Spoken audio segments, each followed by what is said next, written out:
Hi hello ನಮಸ್ತೆ, ನಾನು ರಾಜು. ಅಷ್ಟೇ ನೀವು ನೋಡ್ತಾ ಇದ್ದೀರಾ centre point Kannada YouTube channel. ಕಳೆದ 2 ದಿನಗಳ ಹಿಂದೆ ಅಂದರೆ ಏಪ್ರಿಲ್ 22ರಂದು ಮಧ್ಯಾಹ್ನ ಪೆಹಲ್ಗಾಮ್ನ ಪ್ರಾಂತ್ಯದಲ್ಲಿ ನಡೆದಂಥ ಪ್ರವಾಸಿಗರ ಮೇಲೆ ನಡೆದಂಥ ಒಂದು ಹತ್ಯಾಕಾಂಡ ಇದೆಯಲ್ಲ, ಆ ಹತ್ಯಾಕಾಂಡದಲ್ಲಿ ಬರೋಬ್ಬರಿ 26ರಿಂದ 28 ಜನ ತಮ್ಮ ಪ್ರಾಣವನ್ನು ಕಳ್ಕೊಂಡ್ಬಿಟ್ರು. 28 ಜನರ ಕುಟುಂಬ ಕೂಡ ಬೀದಿಗೆ ಬಂದ್ಬಿಡ್ತು.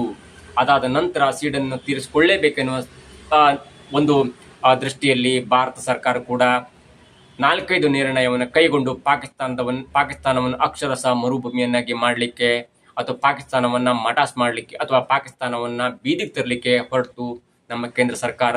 ಯಾಕಂದರೆ 150 ಕೋಟಿ ಜನರ ಒಕ್ಕೊರಲಿನ ಒಂದೇ ಒಂದು ಮನವಿ ಏನಾಗಿತ್ತಂದರೆ, ಏನಾದರೂ ಮಾಡಿ ನಾವು ಯಾವುದೇ ಪಕ್ಷವಿದ್ರೂ ಅದಕ್ಕೆ ತೊಂದರೆ ಇಲ್ಲ, ಆದರೆ ನಿಮಗೆ ನೈತಿಕ ಬೆಂಬಲವನ್ನು ಕೊಡ್ತೇವೆ, ಜೊತೆಗೆ ನರೇಂದ್ರ ಮೋದಿ ನೇತೃತ್ವದ ಭಾರತ ಸರ್ಕಾರ ಏನೇ ಕ್ರಮ ಕೈಗೊಂಡ್ರೂ ಕೂಡ ನಾವು ಅದಕ್ಕೆ ಸಾಥ್ ಕೊಡ್ತೇವೆ ಅನ್ನುವ ಒಕ್ಕೊರಲಿನ ಮನವಿಗೆ ಪೂರಕವೆಂಬಂತೆ ಇದೀಗ ಮೋದಿ ಕೂಡ ಒಂದೊಂದೇ ದೊಡ್ಡದಾದಂಥ ನಿರ್ಣಯವನ್ನು ಕೈಗೊಳ್ತಾ ಇದ್ದಾರೆ. ಮತ್ತು ಪಾಕಿಸ್ತಾನದ ಮೇಲೆ ಅಟ್ಯಾಕ್ ಮಾಡಲಿಕ್ಕೆ ಏನೆಲ್ಲ ಪೂರ್ವ ತಯಾರಿ ಬೇಕಲ್ಲ ಅದನ್ನು ಮಾಡ್ತಾನೆ ಇದ್ದಾರೆ. ಅರಬ್ಬಿ ಸಮುದ್ರದಲ್ಲಿ ಕೂಡ ಈಗ ವಿಕ್ರಾಂತ್ ಎನ್ನುವ ಹಡಗು ಈಗ ಪಾಕಿಸ್ತಾನದ ಗಡಿಯತ್ತ ಸಾಗ್ತಾ ಇದೆ. ಜೊತೆಗೆ ಯಾವಾಗ ಬೇಕಾದರೂ ಯುದ್ಧವನ್ನು ಮಾಡಬಹುದು, ಯಾವಾಗ ಬೇಕಾದರೂ ಯುದ್ಧ ಆಗ್ಬಹುದು, ಭಾರತ ಪಾಕಿಸ್ತಾನದ ಮೇಲೆ ಅಟ್ಯಾಕ್ ಮಾಡ್ಬೋದು ಎನ್ನುವ ಒಂದು ಕ್ಷಣಗಣನೆ ಆರಂಭವಾಗಿದೆ. ಜೊತೆಗೆ ರಾತ್ರಿ ಯಾವ ಕ್ಷೇತ್ರದ ಮೇಲೆ ಭಾರತ ಪಾಕಿಸ್ತಾನದ ಯಾವ ಕ್ಷೇತ್ರದ ಮೇಲೆ ಬಾಂಬ್ ಹಾಕುತ್ತೆ, ಯಾವ ಉಗ್ರಗಾಮಿಗಳು ಮಠ ಸಾಕ್ತಾರೆ ಎನ್ನುವ ಲೆಕ್ಕಾಚಾರ ಇದೀಗ ಅನೇಕ ಕಡೆ ಸುದ್ದಿಯನ್ನು ಮಾಡ್ತಾ ಇದೆ. ಇದರ ಮಧ್ಯೆ ಪಾಕಿಸ್ತಾನದ ರಕ್ಷಣಾ ಸಚಿವರು ಒಂದು ಸ್ಟೇಟ್ಮೆಂಟನ್ನು ಕೊಟ್ಟಿದ್ದಾರೆ. ಹಾಗಾದರೆ ಪಾಕಿಸ್ತಾನದ ಡಿಫೆನ್ಸ್ ಮಿನಿಸ್ಟರ್ ಕೊಟ್ಟಂಥ ದೊಡ್ಡ ಸ್ಟೇಟ್ಮೆಂಟ್ ಏನು? ಭಾರತದ ಮೇಲೆ ಅಟ್ಯಾಕಿಗೆ ಹಾಗಾದರೆ ಪಾಕಿಸ್ತಾನ ಕಾರಣವಲ್ವಾ? ಭಾರತದ ಮೇಲೆ ಅಟ್ಯಾಕ್ ಆಗಿದೆಯಲ್ಲ, ಮೊನ್ನೆ ಏಪ್ರಿಲ್ 22ರಂದು ಅಟ್ಯಾಕ್ ಆಯ್ತಲ್ಲ, ಆ ಪೆಹಲ್ಗಾಮ್ನ ಪ್ರಾಂತ್ಯದ ಮೇಲೆ ನಡೆದಂಥ ಅಟ್ಯಾಕ್ ಇದೆಯಲ್ಲ, ಆ ಅಟ್ಯಾಕು ಅಮೆರಿಕಕ್ಕೆ ಏನಾದರೂ ನೇರವಾದ ಕಾರಣ ಇದೆಯಾ? ಹಾಗಾದರೆ ಪಾಕಿಸ್ತಾನದ ಡಿಫೆನ್ಸ್ ಮಿನಿಸ್ಟರ್ ಆದಂಥ ಆಸಿಫ್ ಖ್ವಾಜಾ ಅವರು ಹೇಳಿದಂಥ ಆ ದೊಡ್ಡ ಸ್ಟೇಟ್ಮೆಂಟ್ ಏನು? ಇವೆಲ್ಲವನ್ನು ಕೂಡ ಡಿಟೇಲ್ಸ್ ಆಗಿ ನೋಡೋಣ. ಅದಕ್ಕಿಂತ ಮೊದಲು ನಮ್ಮ ಚಾನಲ್ನ ಇಲ್ಲಿ ತನಕ ಸಬ್ಸ್ಕ್ರೈಬ್ ಮಾಡಿಲ್ಲ ಅಂದರೆ ಈಗಲೇ ಸಬ್ಸ್ಕ್ರೈಬ್ ಮಾಡಿ, ಜೊತೆಗೆ ಕಾಮೆಂಟ್ ಮುಖಾಂತರ ತಮ್ಮ ಅಭಿಪ್ರಾಯವನ್ನು ತಿಳಿಸಬಹುದು. ಎಸ್ ವೀಕ್ಷಕರೇ, ಕಳೆದ 2 ದಿನಗಳ ಹಿಂದೆ ಪೆಹಲ್ಗಾಮ್ನ ಪ್ರಾಂತ್ಯದ ಮೇಲೆ ಪ್ರವಾಸಿಗರ ಮೇಲೆ ನಡೆದಂಥ ಹತ್ಯಾಕಾಂಡ ಇದೆಯಲ್ಲ, ಆ ಹತ್ಯಾಕಾಂಡಕ್ಕಾಗಿ ಭಾರತ ಪ್ರತೀಕಾರಕ್ಕಾಗಿ ಕಾಯ್ತಾ ಇದೆ ಮತ್ತು ಸೈನ್ಯ ಕೂಡ ತುದಿಗಾಲಲ್ಲಿ ನಿಂತಿದೆ. ಪಾಕಿಸ್ತಾನವನ್ನು ಏನಾದರೂ ಮಟಾಸ್ ಮಾಡಲೇಬೇಕು. ಈ ಹಿಂದೆ ಪುಲ್ವಾಮಾ ಅಟ್ಯಾಕ್ ಆದವರು ಕೂಡ ಅದಕ್ಕೆ ಪ್ರತೀಕಾರವೆಂಬಂತೆ ಬಾಲಾಕೋಟ್ನಲ್ಲಿ ಏರ್ ಸ್ಟ್ರೈಕ್ ಮಾಡಿ ಸರಿಸುಮಾರು 200 ಉಗ್ರಗಾಮಿಗಳನ್ನ ಕೊಂದು ಬಿಸಾಡಿಬಿಟ್ಟಿತ್ತು. ಅದಾದ ನಂತರ ಇದೀಗ ಭಾರತ ಸರ್ಕಾರ ಕೂಡ ಸಿಂಧು ಒಪ್ಪಂದವನ್ನು ರದ್ದು ಮಾಡಿ ಕೋಟಿ ಜನರ ಅನ್ನ ಕೂಡ ತತ್ವಾರ ಮಾಡುವಂತೆ ಮಾಡಿಬಿಟ್ಟಿದೆ. ಪಾಕಿಸ್ತಾನದ GDP ಆಗಿರ್ಬೋದು, ಪಾಕಿಸ್ತಾನದ ಆರ್ಥಿಕ ವ್ಯವಸ್ಥೆಯನ್ನು ಮಣ್ಣು ಮಾಡಬೇಕೆನ್ನುವ ದೃಷ್ಟಿಯಲ್ಲಿ ಸಿಂಧು ನದಿಯ ಒಪ್ಪಂದವನ್ನು ರದ್ದು ಮಾಡಿ ಭಾರತದ ಕೈಲಾಸ ಪರ್ವತದಲ್ಲಿ ಹುಟ್ಟಿದಂಥ ಸಿಂಧು ನದಿಯನ್ನು ಸಂಪೂರ್ಣವಾಗಿ ಪಾಕಿಸ್ತಾನದ ಈ ಪಂಜಾಬ್ ಪ್ರಾಂತ್ಯಕ್ಕೆ ಹರಿಸಲೇಬಾರದು ಎನ್ನುವ ನಿಟ್ಟಿನಲ್ಲಿ ಒಪ್ಪಂದವನ್ನು ರದ್ದು ಮಾಡಿತು. ಇದು ಕೂಡ ಯುದ್ಧಕ್ಕಿಂತ ಕಡಿಮೆ ಇಲ್ಲ ಎನ್ನುವುದು, ಇದು ಕೂಡ ಯುದ್ಧಕ್ಕಿಂತ ದೊಡ್ಡ ಯುದ್ಧ ಎನ್ನುವುದು ಪಾಕಿಸ್ತಾನದ ಸರ್ಕಾರ ಕೂಡ ಹೇಳಿ ಭಾರತ ನೇರವಾಗಿ ನಮ್ಮ ಮೇಲೆ ಯುದ್ಧವನ್ನು ಮಾಡ್ತಾ ಇದೆ, ಸ್ಟಾರ್ಟ್ ಮಾಡಿದೆ ಎನ್ನುವ ಹೇಳಿಕೆಯನ್ನು ಕೊಡ್ತು. ಅದಾದ ನಂತರ ಪಾಕಿಸ್ತಾನದ ಒಬ್ಬ ಸಚಿವರು ಅಂದರೆ ಪಾಕಿಸ್ತಾನದ ರಕ್ಷಣಾ ಸಚಿವರಾದಂಥ ಆಸಿಫ್ ಖ್ವಾಜಾ ಅವರು ಇದೀಗ ಸಂದರ್ಶನವೊಂದರಲ್ಲಿ ದೊಡ್ಡದಾದಂಥ ಸತ್ಯವನ್ನು ಬಿಚ್ಚಿಟ್ಟುಬಿಟ್ಟಿದ್ದಾರೆ. ಹಾಗಾದರೆ ಪಾಕಿಸ್ತಾನದ ಡಿಫೆನ್ಸ್ ಮಿನಿಸ್ಟರ್ ಆದಂಥ ಆಸಿಫ್ ಖ್ವಾಜಾ ಅವರು ಹೇಳಿದ ಆ ಸತ್ಯ ಏನು ಎನ್ನುವುದನ್ನು ನೋಡ್ತಾ ಹೋದರೆ, ಪಾಕಿಸ್ತಾನದಲ್ಲಿ ಉಗ್ರಗಾಮಿಗಳು ಹುಟ್ಟಲಿಕ್ಕೆ ಕಾರಣವೇ ಅಮೆರಿಕ ಎನ್ನುವ ಒಂದು ಸ್ಟೇಟ್ಮೆಂಟನ್ನು ಕೊಡ್ತಾ ಇದೆ. ಯಾಕಂದರೆ ನಾವು ಯಾವ ಬೇಕಂದ್ರೂ ಕೂಡ ಪಾಕಿಸ್ತಾನ ಯಾವಾಗೆಲ್ಲ ಹೆಲ್ಪ್ ಬೇಕಾಯ್ತಲ್ಲ ಆವಾಗ ಅಮೆರಿಕಕ್ಕೆ ಹೆಲ್ಪ್ ಮಾಡ್ತು. ಅಮೆರಿಕ ಯಾವೆಲ್ಲ ಕೆಟ್ಟ ಯೋಚನೆಗಳು ಹಾಕಿತ್ತಲ್ಲ, ಯಾವೆಲ್ಲ ಕೆಟ್ಟ ಪ್ಲ್ಯಾನನ್ನು ಹಾಕಿತ್ತಲ್ಲ, ಅವಾಗ ಕೂಡ ಪಾಕಿಸ್ತಾನ ಅಮೆರಿಕಕ್ಕೆ ಹೆಲ್ಪ್ ಮಾಡ್ತು. ಅದರ ಪೂರಕವೆಂಬಂತೆ ನಾವು ಕೂಡ ಉಗ್ರಗಾಮಿಗಳನ್ನ ಬೆಳೆಸಿದ್ವಿ, ಉಗ್ರಗಾಮಿಗಳನ್ನ ಅಮೆರಿಕದ ಸಲುವಾಗಿ ಸಾಕಿದ್ವಿ ಎನ್ನುವ ಒಂದು ಸ್ಟೇಟ್ಮೆಂಟನ್ನು ಕೊಡ್ತಾರೆ. ಈ ಹಿಸ್ಟ್ರಿಯನ್ನು ನೋಡ್ತಾ ಹೋದರೆ ಒಸಾಮಾ ಬಿನ್ ಲಾಡನ್ ಹುಟ್ಟಿದ್ದು ಕೂಡ ಅಮೆರಿಕದ ಒಂದು ಪ್ರೇರಣೆಯಿಂದ. ಒಸಾಮಾ ಬಿನ್ ಲಾಡನ್ ಅನ್ನು ಹುಟ್ಟಾಕಿ ಅವನನ್ನು ಬೆಳೆಸಿ ಅವನನ್ನು ರಷ್ಯಾದ ವಿರುದ್ಧ ತಿರುಗಿ ಬೀಳುವಂತೆ ಮಾಡಿದ್ದೇ ಅಮೆರಿಕ. ಅದನ್ನು ಪಾಕಿಸ್ತಾನದ ಮುಖಾಂತರ ಒಸಾಮಾ ಬಿನ್ ಲಾಡನ್ಗೆ ಸಪೋರ್ಟ್ ಮಾಡಿ ಆ ಒಸಾಮಾ ಬಿನ್ ಲಾಡನ್ ರಷ್ಯಾದ ವಿರುದ್ಧ ತಿರುಗಿ ಬೀಳುವಂತೆ ಮಾಡಿತ್ತು. ಅದು ಯಾಕಂದರೆ ರಷ್ಯಾ ಮತ್ತು ಅಮೆರಿಕ ಬದ್ಧ ವೈರಿಗಳಾಗಿರುತ್ತೆ. ಸರಿಸುಮಾರು 30 ವರ್ಷಗಳ ಹಿಂದೆ ಅಮೆರಿಕ ಮತ್ತು ರಷ್ಯಾ ದೊಡ್ಡದಾಗಿ ಆರ್ಥಿಕ ವ್ಯವಸ್ಥೆಯಲ್ಲಿ ತಮ್ಮ ಪ್ರಾಬಲ್ಯವನ್ನು ಮೆರೆಯುವಾಗ ಯಾವುದೇ ಕಾರಣಕ್ಕೂ ಕೂಡ ಆರ್ಥಿಕ ವ್ಯವಸ್ಥೆಯಲ್ಲಿ ನಮ್ಮ ವಿರುದ್ಧಕ್ಕೆ ಸಡ್ಡು ಹೊಡಿಬಾರ್ದು, ನಮ್ಮ ಸರಿಸಮಾನಕ್ಕೆ ಬರಲೇಬಾರ್ದು ಅನ್ನೋ ದೃಷ್ಟಿಯಲ್ಲಿ ಅಮೆರಿಕ ಒಂದು ಪ್ಲಾನ್ ಅನ್ನು ಮಾಡುತ್ತೆ. ಅದೇನೆಂದರೆ ರಷ್ಯಾ ಮತ್ತು ರಷ್ಯಾ ಮತ್ತು ಪಾಕಿಸ್ತಾನ ಹತ್ರ ಇದೆ. ಅಂದ್ರೆ ಅದರ ಮಿಡ್ಲ್ ಉಕ್ರೇನ್ ಬರುತ್ತೆ ಮತ್ತು ಅಫ್ಘಾನಿಸ್ತಾನ ಬರುತ್ತೆ. ಆ ಜಾಗಕ್ಕೆ ಹತ್ತಿರವಾಗಿರುವಂತಹ ಅಫ್ಘಾನಿಸ್ತಾನದಲ್ಲಿ ಹುಟ್ಟು ಬೆಳೆದಂತ ಒಸಾಮಾ ಬಿನ್ ಲಾಡನ್ ಅನ್ನ ಪಾಕಿಸ್ತಾನದ ಮುಖಾಂತರ ಅವನನ್ನ ಶೆಲ್ಟರ್ ಕೊಟ್ಟು ಪಾಕಿಸ್ತಾನದಲ್ಲಿ ಅವನನ್ನು ಇರುವಂತೆ ಮಾಡಿ ಅವನಿಗೆ ಬೇಕಾದ ಸಲಕರಣೆಯನ್ನು ಕೊಟ್ಟು ನೇರವಾಗಿ ಒಸಾಮಾ ಬಿನ್ ಲಾಡನ್ ಅನ್ನ ರಷ್ಯಾ ವಿರುದ್ಧ ತಿರುಗು ಬೀಳುವಂತೆ ಮಾಡುತ್ತೆ. ಅದಾದ ನಂತರ ಅನೇಕ ಕಾರಣದಿಂದಾಗಿ ಕೂಡ ಅಫ್ಘಾನಿಸ್ತಾನದ ಮೇಲೆ ಅಟ್ಯಾಕ್ ಮಾಡುವಂತಹ ಸಂದರ್ಭ ಇರಬಹುದು. ಅಲ್ಲೂ ಕೂಡ ಪಾಕಿಸ್ತಾನ ಅಮೆರಿಕಕ್ಕೆ ಶೆಲ್ಟರ್ ಅನ್ನು ಕೊಡುತ್ತೆ ಮತ್ತು ಅಮೆರಿಕ ಕೂಡ ಪಾಕಿಸ್ತಾನಕ್ಕೆ ಯುದ್ಧ ವಿಮಾನಗಳನ್ನ ಕೊಡುತ್ತೆ. 2 ಯುದ್ಧ ವಿಮಾನಗಳನ್ನ ಕೊಡುತ್ತೆ. ಆ ಒಂದು ಯುದ್ಧ ವಿಮಾನ ಇಟ್ಕೊಂಡು ಪಾಕಿಸ್ತಾನ ಭಾರತದ ಮೇಲೆ ಕೂಡ ಅಟ್ಯಾಕ್ ಮಾಡಿತ್ತು. ಆದರೆ ನಮ್ಮ ವಿಂಗ್ ಕಮಾಂಡರ್ ಆದಂಥ ಅಭಿನಂದನ್ ಅವರು ಆ ದೊಡ್ಡ ಫ್ಲೈಟನ್ನು ಪಾಕಿಸ್ತಾನದ ಫ್ಲೈಟನ್ನು ತನ್ನ MiG-17 ಮುಖಾಂತರ ಹೊಡೆದು ಉರುಳಿಸ್ತಾರೆ ಮತ್ತು ತಪ್ಪಿ ಪಾಕಿಸ್ತಾನಕ್ಕೆ ಬಿದ್ದಾಗಲೂ ಕೂಡ ಭಾರತ ಸರ್ಕಾರ ಕೇವಲ 2 ದಿನದಲ್ಲಿ ವಿಂಗ್ ಕಮಾಂಡರ್ ಅಭಿನಂದನ್ ಅವರನ್ನ ನಮ್ಮ ದೇಶ ವಾಪಸ್ ಕಳಿಸ್ಕೊಳ್ಳುತ್ತೆ. ಇವೆಲ್ಲ ಹಿನ್ನೆಲೆಯಲ್ಲಿ ಪಾಕಿಸ್ತಾನದಲ್ಲಿ ಉಗ್ರಗಾಮಿಗಳು ಹುಟ್ಟಲಿಕ್ಕೆ ಕಾರಣ, ಒಸಾಮಾ ಬಿನ್ ಲಾಡನ್ ಅಥವಾ ಕೆಟ್ಟ ಕ್ರಿಮಿಯನ್ನು ಹುಟ್ಟಲಿಕ್ಕೆ ಕಾರಣವೇ ಅಮೆರಿಕ ಎನ್ನುವುದು ಇದೀಗ ಪಾಕಿಸ್ತಾನಕ್ಕೂ ಮನವರಿಕೆಯಾಗಿದೆ. ಅದಾದ ನಂತರ ಎಲ್ಲ ಸತ್ಯವನ್ನು ಅರಿತುಕೊಂಡಂತ ಒಸಾಮಾ ಬಿನ್ ಲಾಡನ್ ಮತ್ತೆ ಅಮೆರಿಕದ ವಿರುದ್ಧವೇ ತಿರುಗಿ ಬಿದ್ದು ಸರಿಸುಮಾರು 10,000 ಜನರ ಮಾರಣ ಹೋಮನ ಮಾಡುತ್ತಾರೆ. ಅಂದ್ರೆ ಅಮೆರಿಕದ ದೊಡ್ಡ ಟ್ವಿನ್ ಟವರ್ ಅಂತ ಹೆಸರು ಪಡೆದಂತ ವರ್ಲ್ಡ್ ಟ್ರೇಡ್ ಸೆಂಟರ್ ಮೇಲೆ 5 ವಿಮಾನಗಳ ಮುಖಾಂತರ ಹೈಜಾಕ್ ಮಾಡ್ತಾರೆ. ಆದರೆ 3 ವಿಮಾನಗಳು ಅಲ್ಲಿ ಪತನವಾಗುತ್ತೆ. ಆ 3 ವಿಮಾನ ಪತನವಾಗುವ ಮಧ್ಯೆ 2 ವಿಮಾನಗಳು ಟ್ವಿನ್ ಟವರ್ ಅನ್ನ ಹೊಡೆದು ಉರುಳಿಸುತ್ತೆ. ಅಲ್ಲಿ ಸುಮಾರು 4,000 ಜನರ ಮಾರಣ ಹೋಮ ಆಗುತ್ತೆ. ಇವೆಲ್ಲದಕ್ಕೂ ಕಾರಣ ಅಮೆರಿಕವೇ. ಯಾಕಂದ್ರೆ ಅಮೆರಿಕವೇ ಸ್ವತಃ ಒಸಾಮಾ ಬಿನ್ ಲಾಡನ್ ಅನ್ನುವ ಕೆಟ್ಟ ವ್ಯಕ್ತಿಯನ್ನ ಪಾಕಿಸ್ತಾನದಲ್ಲಿ ಬೆಳೆಸುತ್ತೆ.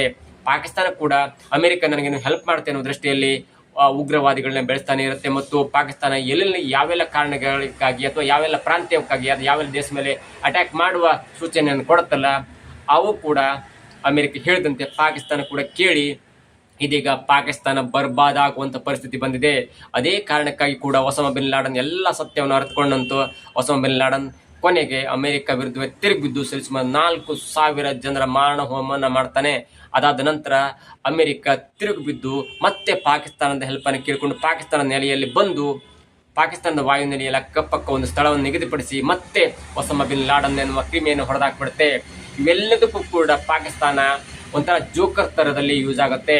ಇದೀಗ ಪಾಕಿಸ್ತಾನ ತಾನೇ ಸಾಕಿದಂತ ಉಗ್ರಗಾಮಿಗಳ ಮುಖಾಂತರ ಭಾರತದಲ್ಲಿ ಅಟ್ಯಾಕ್ ಮಾಡಿ ಇದೀಗ ಪಾಕಿಸ್ತಾನ ಬರ್ಬಾದ್ ಆಗುವಂತ ಸ್ಥಿತಿಗೆ ಬಂದಿದೆ ಎನ್ನುವುದು ಸ್ವತಃ ಪಾಕಿಸ್ತಾನದ ರಕ್ಷಣಾ ಸಚಿವರಾದಂಥ ಆಸಿಫ್ ಖ್ವಾಜಾ ಅವರು ಖಾಸಗಿ ಪತ್ರಿಕೆಯೊಂದಕ್ಕೆ ಕೊಟ್ಟಂತ ಸಂದರ್ಶನದಲ್ಲಿ ಸ್ಫೋಟಕ ಸತ್ಯವನ್ನು ರಿವೀಲ್ ಮಾಡಿದ್ದಾರೆ. ಈಗಾದರೂ ಕೂಡ ಪಾಕಿಸ್ತಾನ ಎಚ್ಚೆತ್ತು ತಾನು ಉಗ್ರವಾದಿಗಳನ್ನ ಬೆಳೆಸಲೇಬಾರದು, ತನ್ನ ದೇಶ ಆಯಿತು ತಾವಾಯಿತು ಎನ್ನುವ ದೃಷ್ಟಿಯಲ್ಲಿ ಏನಾದರೂ ಉದ್ಧಾರ ಮಾಡಲಿಕ್ಕೆ ಹೊರಟಿದ್ರೆ ಅಲ್ಲಿನ ಜನರು ನೆಮ್ಮದಿಯಿಂದ ಬದುಕಿ ಸಾಧ್ಯವಾಗುತ್ತೆ.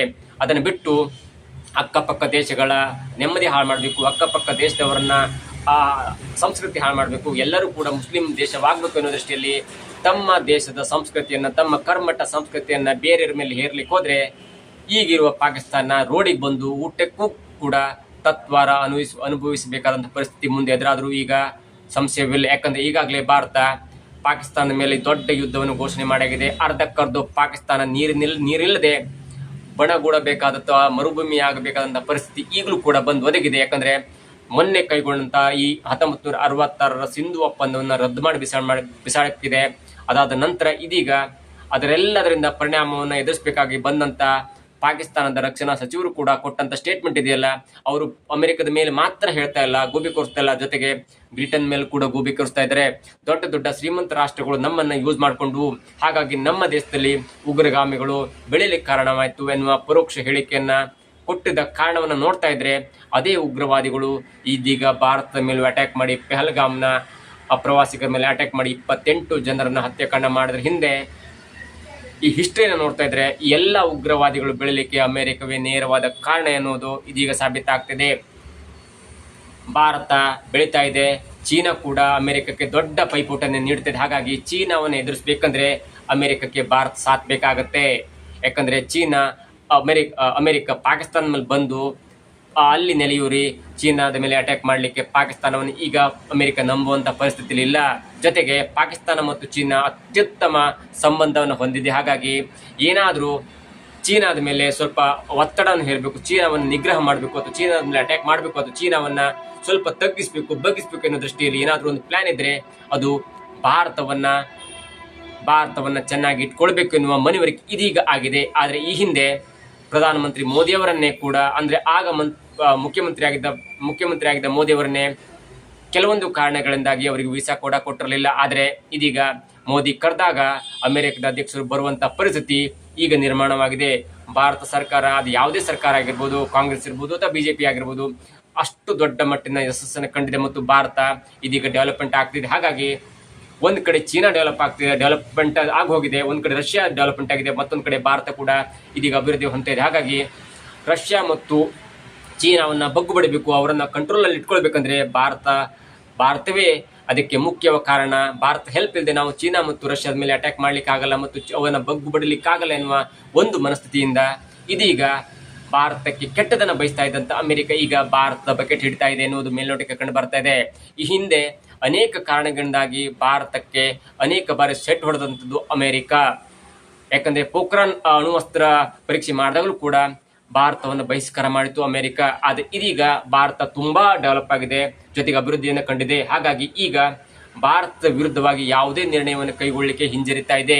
ಇವೆಲ್ಲವನ್ನು ನೋಡ್ತಾ ಇದ್ರೆ ಈ ಹಿಂದೆ ಆದಂತ 30 ವರ್ಷಗಳಲ್ಲಿ ಉಗ್ರಗಾಮಿಗಳನ್ನ ಹುಟ್ಟುಹಾಕಿದ್ದೇ ಅಮೆರಿಕ ಎನ್ನುವುದು ಎಲ್ಲ ಮೂಲಗಳ ಪ್ರಕಾರ ಇದು ಸಾಬೀತಾಗ್ತಿದೆ. ಹಾಗಾಗಿ ಎಲ್ಲವನ್ನ ಅರ್ಥಕೊಂಡಂತ ಪಾಕಿಸ್ತಾನದ ರಕ್ಷಣಾ ಸಚಿವರಾದಂತ ಆಸಿಫ್ ಖಾಜಾ ಅವರು ಇದೀಗ ಓಪನ್ ಸ್ಟೇಟ್ಮೆಂಟ್ ಕೊಟ್ಟು ನಮ್ಮ ದೇಶದಲ್ಲಿ ಉಗ್ರವಾದಿಗಳು ಬೆಳಿಲಿಕ್ಕೆ ನಾವು ಅಮೆರಿಕ ಕೊಟ್ಟಂತ ಸಾಥ್ ಕಾರಣ ಅಥವಾ ಅಮೆರಿಕ ಕೊಟ್ಟಂತ ಬೆಂಬಲವೇ ಕಾರಣ ಎನ್ನುವ ಸ್ಫೋಟಕ ಮಾಹಿತಿಯನ್ನ ಬಿಚ್ಚಿಟ್ಟಿದ್ದಾರೆ.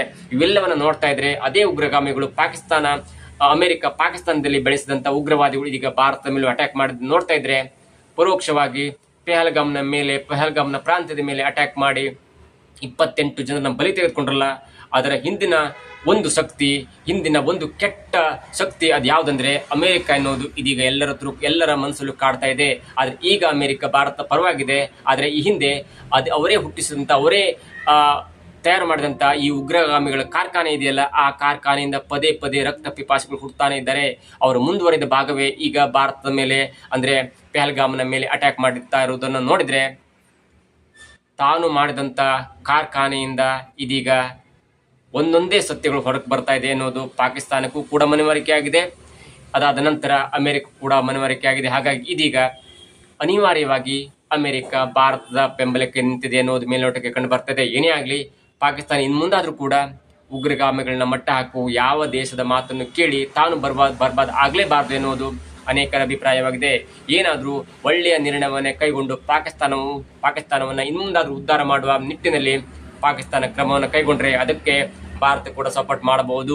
ಆದರೆ ಈಗಿನ ಪರಿಸ್ಥಿತಿಯಲ್ಲಿ ಪಾಕಿಸ್ತಾನವನ್ನ ಬಗ್ಗು ಬಡಿಬೇಕು, ಪಾಕಿಸ್ತಾನವನ್ನು ಸರ್ವನಾಶ ಮಾಡಲೇಬೇಕೆನ್ನುವ ಪಣಕ್ಕೆ ಭಾರತ ಒಂದು ಪಣ ತೊಟ್ಟಂತಿದೆ. ಇದಾಗಿತ್ತು ಇವತ್ತಿನ ವಿಶೇಷ. ನೋಡ್ತಾ ಇರಿ centre point Kannada YouTube channel.